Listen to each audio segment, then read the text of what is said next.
was very glad to be preceded by Judith Wolf's paper and also by Andrés Toyar's, because I was starting to get afraid that we wouldn't get the story that Judith was telling.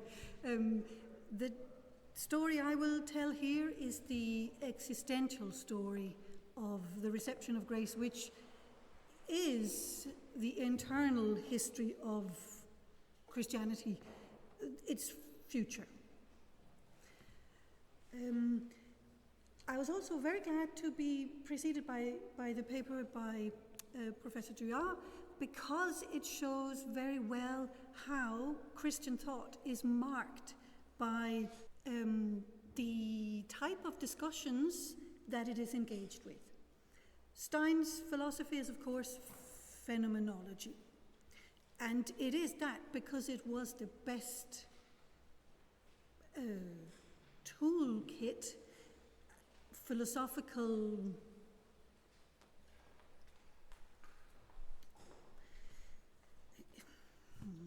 way of living, way of thinking that was available to her. In the same way as Aristotle, for the medievals of various religious persuasions, was the lingua franca. So Stein is thinking through phenomenology because it is, as she sees it, the best of modern philosophy, or the apotheosis, the best version of modern philosophy.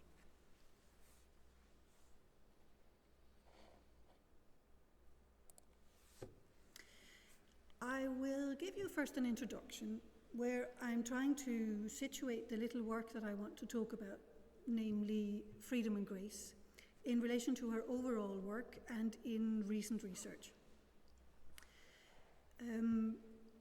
Freedom and Grace is not yet translated into English, and it's very regrettable, but it will be eventually, hopefully, in due course.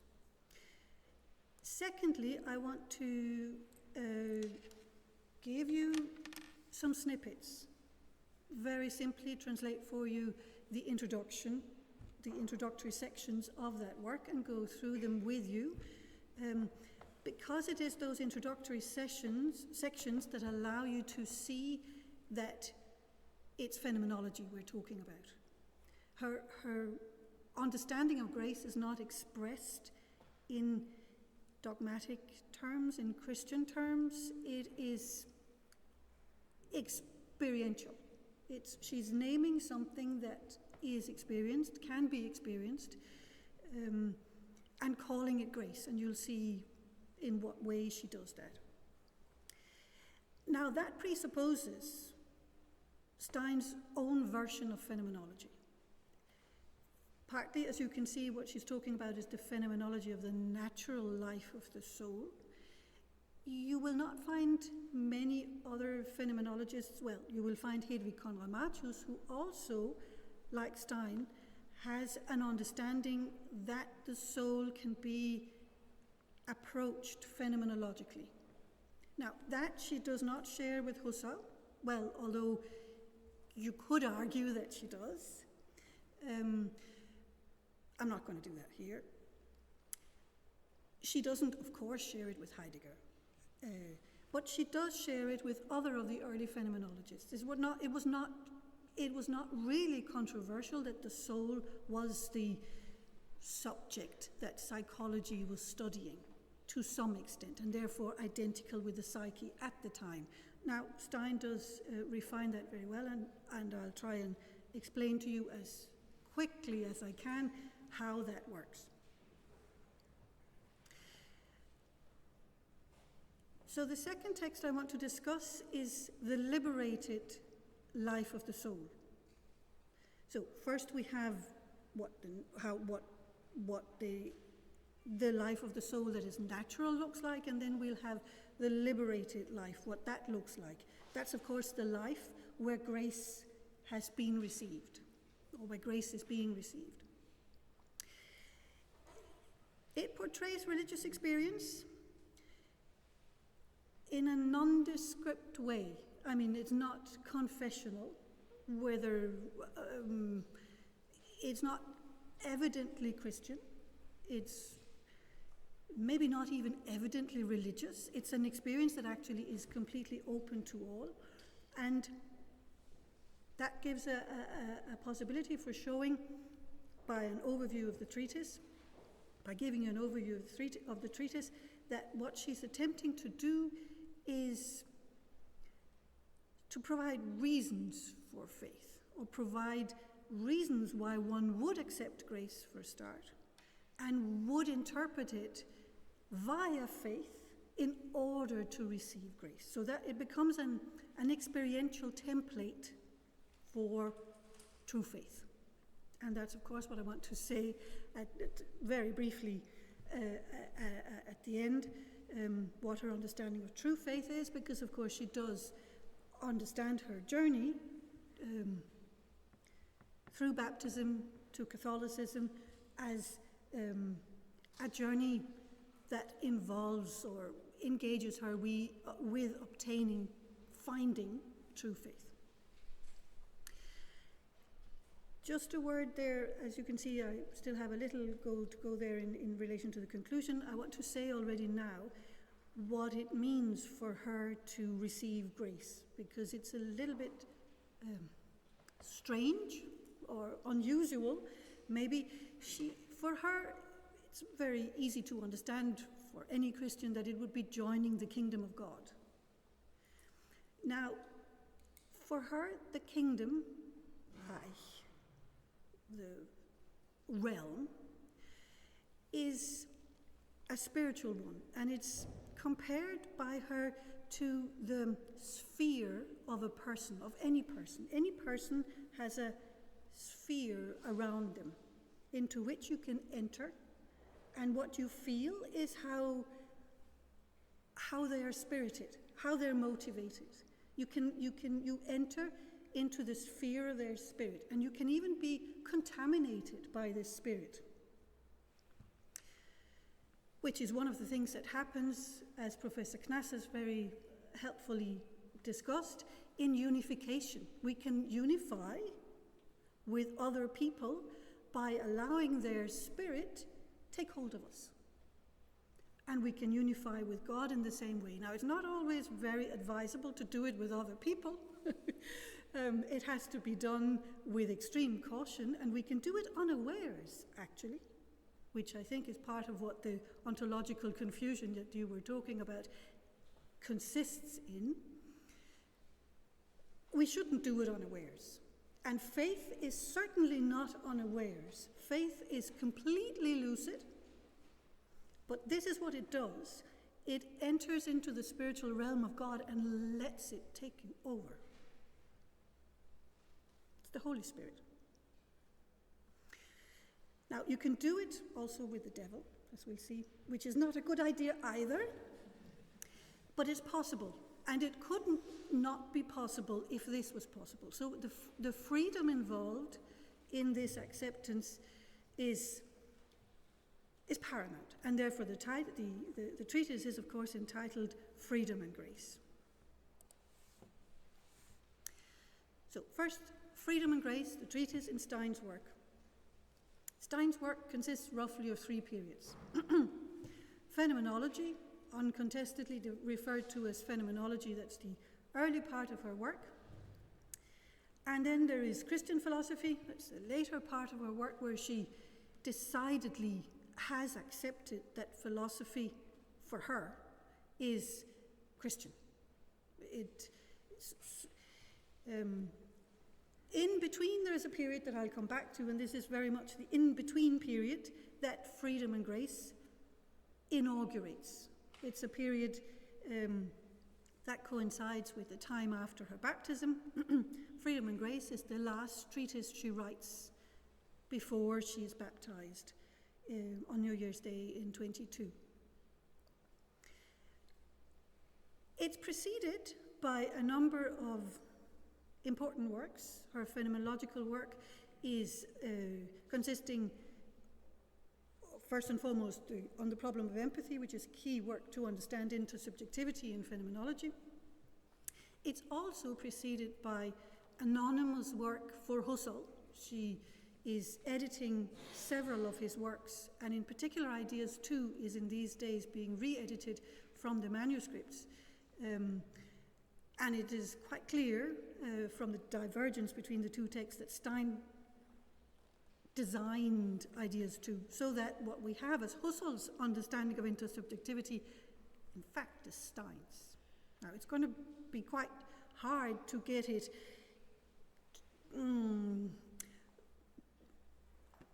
spread so that people can figure out what they're going to do with that, but we will eventually figure out a way to negotiate all that. But she also edited Thing and Space, Phenomenology of Time Consciousness, and a number of Kant Studien articles which justifies phenomenology to the Kantians. She also edited Reinach's collected works, which for those of you who know Reinach, is a very important figure. Then she wrote Philosophy of Psychology and the Humanities, a continuation of the intersubjectivity studies, and an investigation concerning the state. So you may be able to see that what she has accomplished is very much a social phenomenology, an investigation of the social, ending in an investigation of the state. She also writes an introduction to philosophy, and then she writes Freedom and Grace. So Freedom and Grace is a version of social phenomenology, but it involves God. She says about God that he knows our interior life like we know his, in the same way as we know everybody else's, through empathy. So that is how that notion of empathy is foundational also for her work on grace. Christian philosophy, as you can see, there's 10 years of in-between there, and I'll come back to those very briefly afterwards. But Christian philosophy is when she decides that she cannot, having become Christian, she cannot write philosophy as if she weren't. And the little treatise that we are going to deal with here is actually the justification of that you can't pretend not to believe if you do believe, because the world looks different. It is created, and it has an end goal, and you are part of that. So if you're leaving that behind, you're leaving yourself behind. In fact, you're losing your very soul, which you are redeeming through the understanding of the redeemed world that you have achieved through grace. So Christian philosophy becomes, for the Christian philosopher, essential. So her later work is marked by that: the structure of the human person, what is the human being, finite and eternal being, which may be well known to some of you, ways to know God, her works on Pseudo-Dionysius, and then finally Signs of the Cross, the last work she wrote before she was brought to Auschwitz. She also writes numerous papers on education, woman, saints, history of Carmel's, obituaries, and reviews. And that is also something that she does in the middle period, the in-between period, where she's searching. She's not sure that she can really stand on the idea that when you are Christian, you have to do Christian philosophy.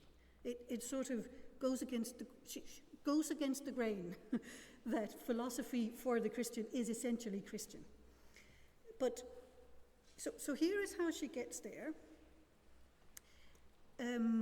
She does translations. She's working her way into the Catholic community, in particular the Aquinas translation De Veritate, which is more a translation in the literal sense, that is a translation of Aquinas' understanding into phenomenological understanding. So don't expect to find a completely it's a very literal translation, but it accomplishes much more than some of those translations that we read of Aquinas.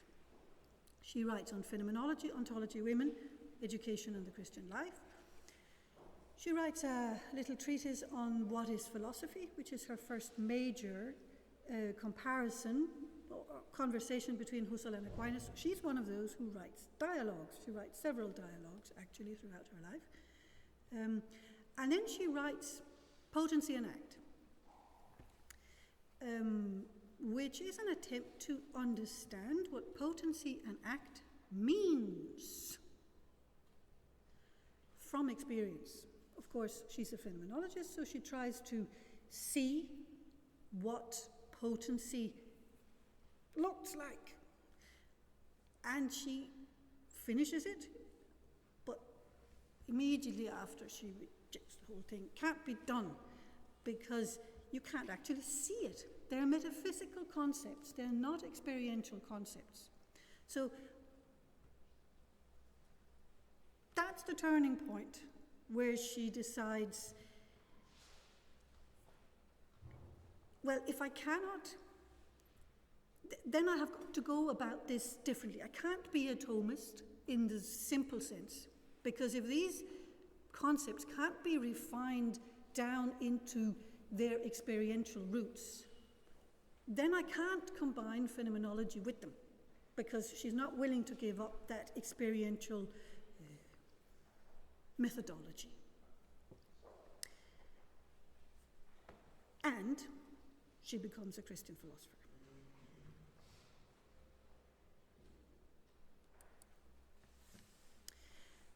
So just a word about freedom and grace in recent research. It was not until 2014 categorized or named freedom and grace. It was called the ontic structure of the human person, because it was wrongly categorized, and therefore as a work that was later, from the 30s. Because when you read it, it's very understandable that it was categorized that way. When you read it, you would not believe that this was made by a catechumen. It's written now, we think, just before she is being baptized. And that means that it's the account of her own journey in many ways. But if you had the title, the ontic structure of the human person, you would sort of say, oh, this is very interesting, but you wouldn't know what to do with it. You would say, what? And nobody did, therefore. So it's very unexplored work. It was reassigned by Claudia Marielle Wolf, very good work, in 2003. She did a reconstruction and new dating of it. And that meant that it was, first, there's a fine dissertation by a man I don't know, actually, Nicolas Vinot-Préfontaine, a Salzburg dissertation from 2007, which is called Metaphysics of Internality in the Internal Life. Beautiful piece of work where it plays a very important role, but he doesn't dare to call it phenomenology. Well, he doesn't call it phenomenology, nor does the people who are editing it then in 2014. They, in fact, expressly, and that's Hans-Rainer Sepp and Beate Beckmann-Söller, both very, very competent Stein scholars. But they shy away from calling it phenomenology. I suppose it's so counterintuitive that you can see grace like that. It isn't when you see it, I hope. At least it isn't for me, when you see the way she does it. But you can understand why some would find it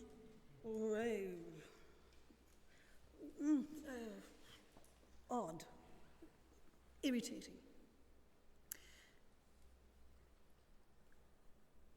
There has also been, in German scholarship in particular, and it is them who have been pushing this, the English scholarship is to a large extent following behind, but we're doing our best.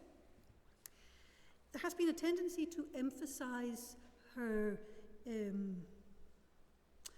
Thomistic side, which is more obvious in the later work, of course, which goes through an ontological aspect which is also common to all the phenomenologists. So it's if you don't know that about phenomenology, you will not classify it as phenomenology. So there has been in German scholarship a tendency to emphasize the ontological side and not the phenomenological one. But it's turning. It's turning. But I think it's a big ship to turn, because once you say this is actually phenomenology, it also poses a challenge to other types of phenomenology. And we'll see what comes of that.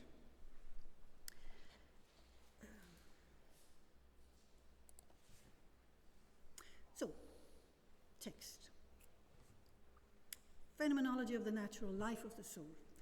It's not, Stein is not here saying phenomenology of. The title is simply the natural life of the soul. I'm going to read it right through with you, and then I'm going to comment, and I'm going to come back to it, because you probably need to see it twice to see what's there. I've had to see it many times. So, the natural naive life of the soul is a steady exchange of impressions and reactions. The soul receives impressions from the outside, from the world in which the subject of this life stands, and which it takes spiritually as its object. It is moved through these impressions, and through them, attitudes to the world are released in it. Fear or surprise, admiration or contempt, love or hatred, joy or grief. Also willing and acting. We referred to these as reactions, and in the last examples, willing and acting, one usually speaks of activity.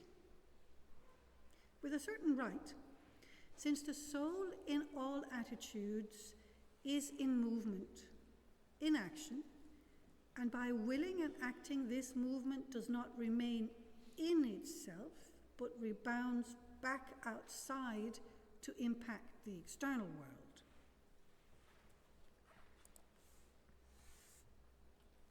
From a deeper standpoint, however, one is justified in seeing this transfer mechanism of the natural attitudes as a passive one, and likewise as unfree. For in all these movements, there's no final initiation from a last inner center. The soul subject is caught in them from the outside, and have no control over itself in them. These two, however, self-control and the initiation of one's movements, characterize activity and freedom in the strict sense.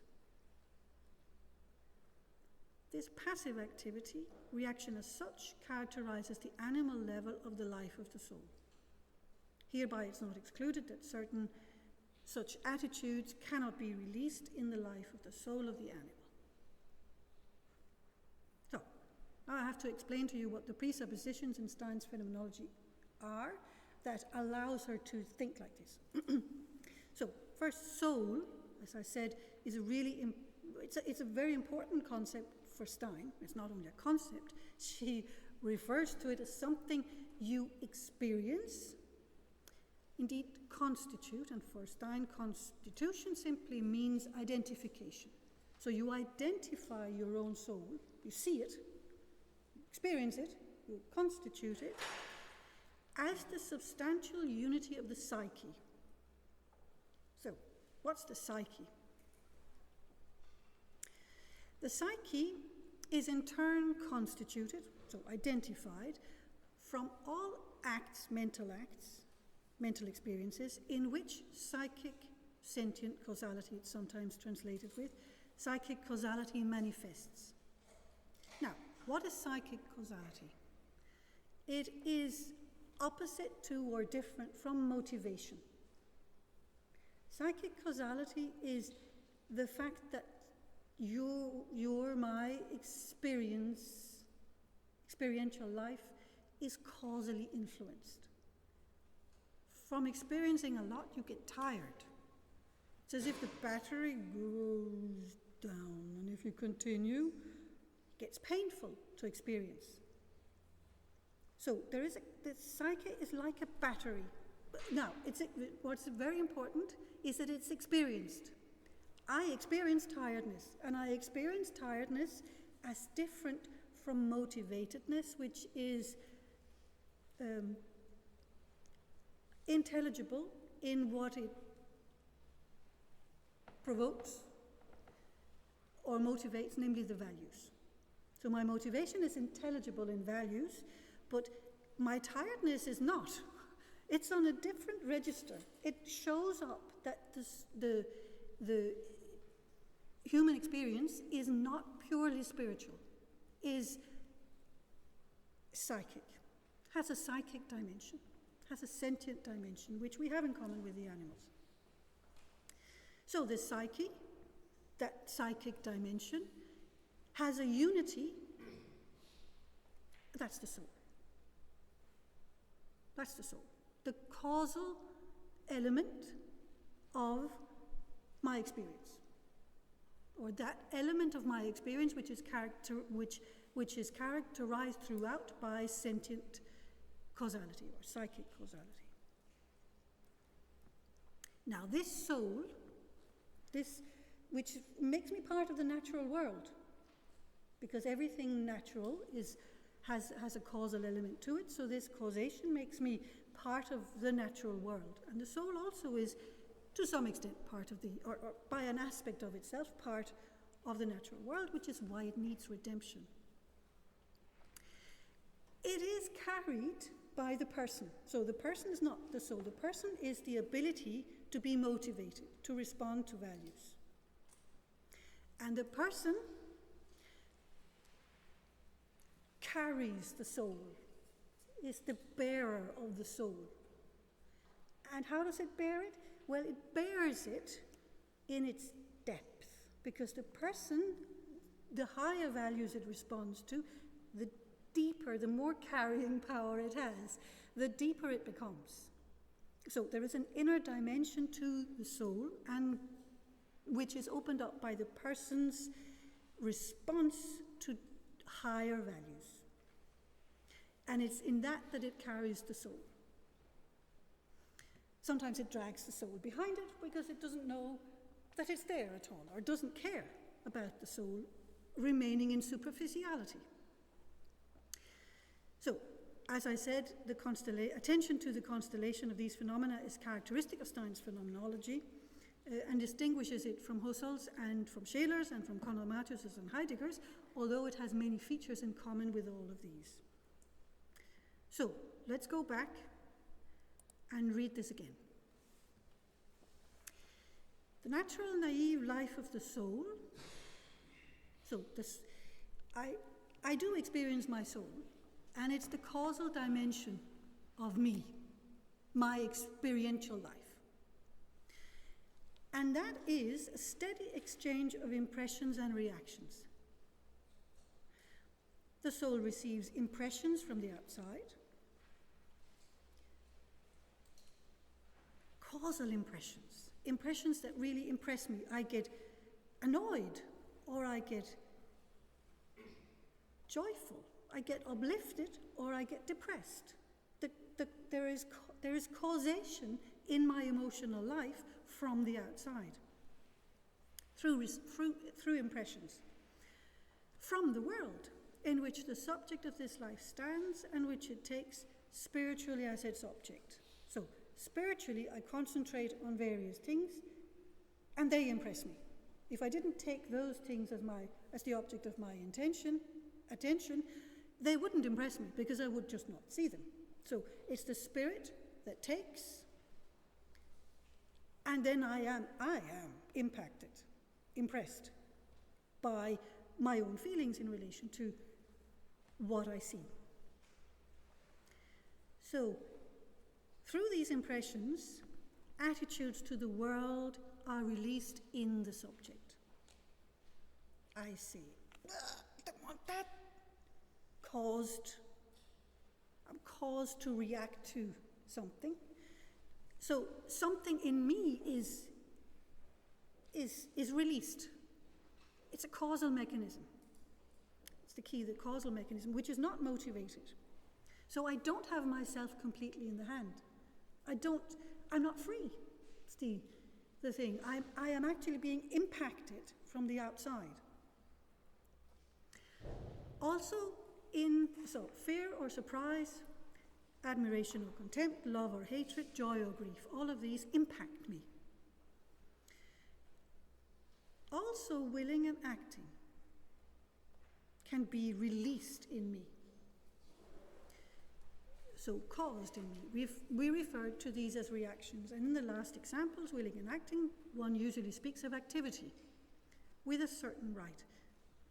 Since the soul in all these attitudes is in movement, in action, and by willing and acting, this movement does not remain in itself, but rebounds back outside to impact the external world. I say, and that impacts in turn on you. So my acting can be a reacting, but it's still causal, it goes back out again.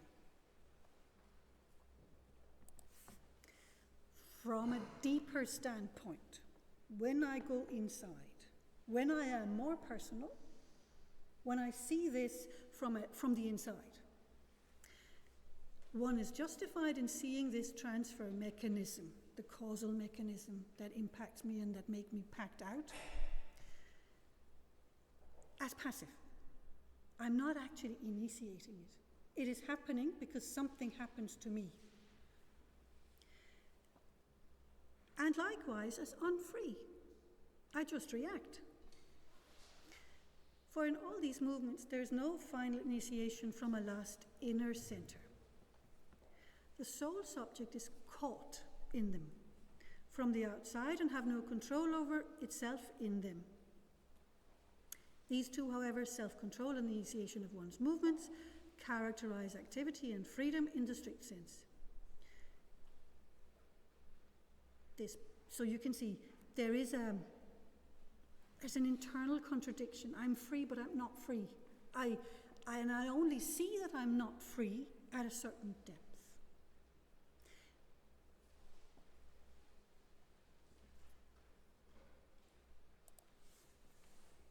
So, I can be freed, I can be liberated. Well, I can at least hope for liberation, because this being caught in the world can become so unpalatable. It's somehow not human, not human enough to not be free, to not be able to control my reactions. We contrast the natural, naive life of the soul with one of an essentially different structure, which we, with an expression still in need of clarification, will call liberated, befreit. The life of the soul, which is not driven from the outside, but led from above. The from above is simultaneously a from within, since to be raised to the realm on high, the kingdom on high, the Reich, the realm that the persons of God are extending around them, means for the soul to be set completely into itself. So the depth is being opened up, and it is set into itself. It's no longer being impacted, it's being set into itself. It becomes itself. In that it's drawn into itself and thereby anchored in the heights, it is also pacified, withdrawn from the defenseless exposure to the impressions of the world. Exactly that is what we refer to as liberated. The liberated soul subject, like the naive, natural one, encounters the world with its spirit. It also receives impressions of the world in its soul. But the soul is not moved immediately through these. It's not impacted without a say, because it's pacified.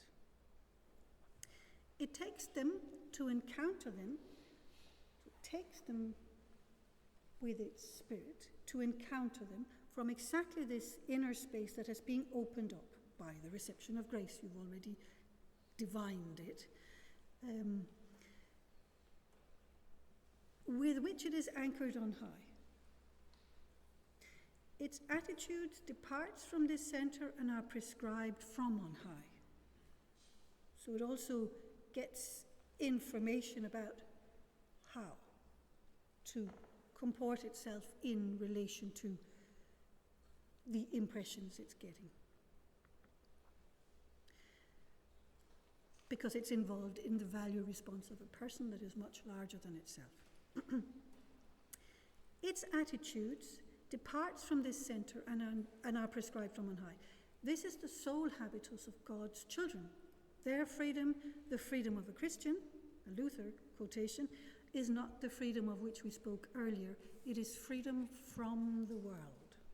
So it's freedom from being impacted without a say, without having a say, without freedom. The kind of attitude taking that corresponds to it is again a passive activity. So passivity is not deleted.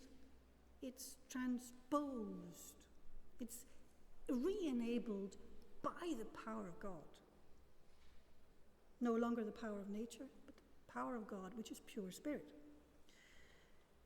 But strong enough to cause me to replace the causal impact. But of a different kind than in the realm of nature. The mechanism of the natural life of the soul does not touch its center. So the mechanism of natural life does not touch its center, which is the place of freedom and the point of origination of activity. The led soul obeys the above in precisely this center. Conceives here the direction from above and lets itself be moved obediently through it. The activity is bound in its place of origin. No use of made is freedom where freedom originates. So it's because I hand myself over to this superior power, which is God, that I am free from the world, that I am set free, liberated from the world, from the causal impact which would cause me to be only a part of nature. So it sets me free to be obedient to the Spirit.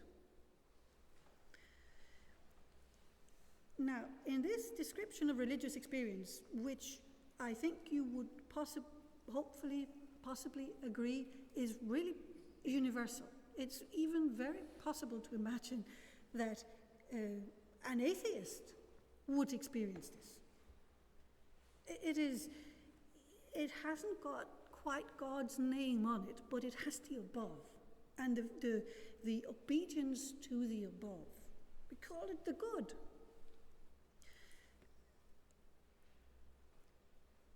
So, this is a description, maybe not quite of religious experience, except if you understand it as experience relating to the above. Is this description characteristic of someone who has faith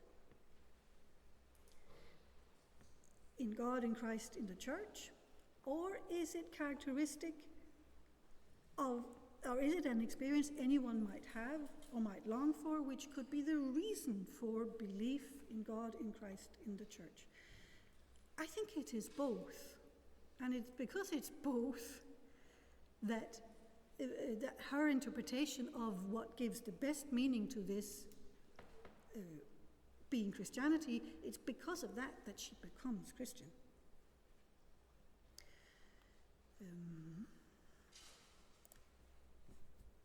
So, an overview of the treatise.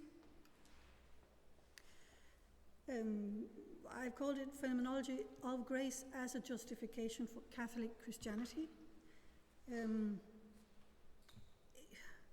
Is her point to make a justification for Catholic Christianity? No, it isn't actually. It's to understand the phenomenon of grace and its relation to freedom. Now, Catholic here I have chosen because it means two things. It means universal. As you'll see, her understanding of salvation is universal. It's salvation for everyone, and I am standing in for everyone in relation to God. So that's part of the hope, that no one is left out. It's Catholic in another sense, and it is because of her understanding of the body, that the body gives a possibility for grace to enter into me in a way that isn't immediately spiritual. So it is sacramental. She has clearly an understanding of the sacraments that is Catholic in the sense that they are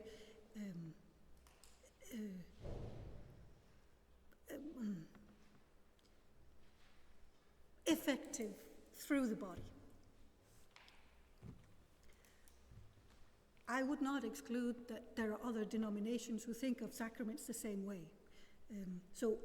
When I say Catholic, I'm just, you see, she never explained to anyone why she became a Catholic and not a Protestant. And her godmother, who was a Protestant, Hedwig Konrad-Matthius, was a Protestant, and she once asked her and got the strange answer that she was bewildered by and therefore related much later. "My secret is mine," was what Stein said. So this is the closest we get to why she chose to become a Catholic, and the sacramental life probably is part of it. So the first section is nature, freedom, and grace. I've told you some of it. But what I haven't said so far is that the soul gains fullness by joining a spiritual realm in which it can unfold. So it needs to preserve its causal dimension because that's the soul, and it won't save its soul unless it is held in this causality, and therefore it needs a realm in which to unfold, that of God, or indeed that of the devil. Now, that of the devil is recognizable by the anti-ness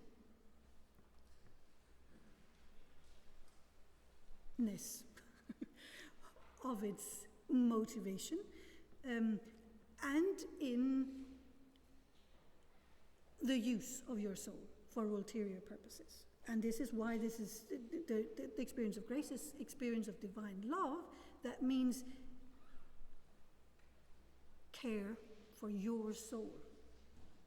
The grace is coming for you, for your sake, not for anyone else's sake or power or whatnot. Not for God's either. It's coming for you, for your sake. Then she's discussing how freedom and grace relate in the work of salvation. Of course, the soul is liberated only through grace. It cannot do this itself because it has the causal dimension. Wherefore, there is a need to turn away from oneself towards grace, with or without the help of preparatory grace. And then there is a possibility of a mediating salvific activity, and this is probably where Stein is most Jewish.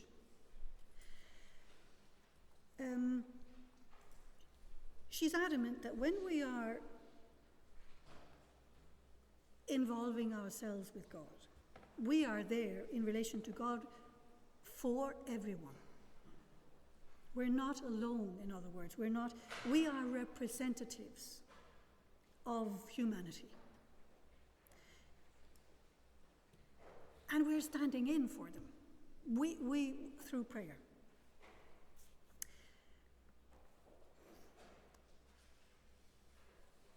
Only one, because he loves fully, underwrites all of that mediating activity, and that's why he's called Christ. So everyone is a mediator, but the mediation becomes effective in Christ.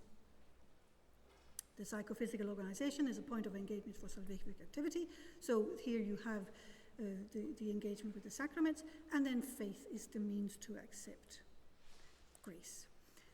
Which is why true faith is the means to accept grace in all the forms it can and does present itself directly as indispensable for freedom, from the world, or liberation or salvation, through others, in particular Christ, and by extension the church, through sacraments, and in faith. Thus, freedom and grace describes religious experience characteristic of someone who has faith in God, Christ, or the church, and experience anyone might have, and could want to have, which would be the reason for belief in God, Christ, and the church. Thank you.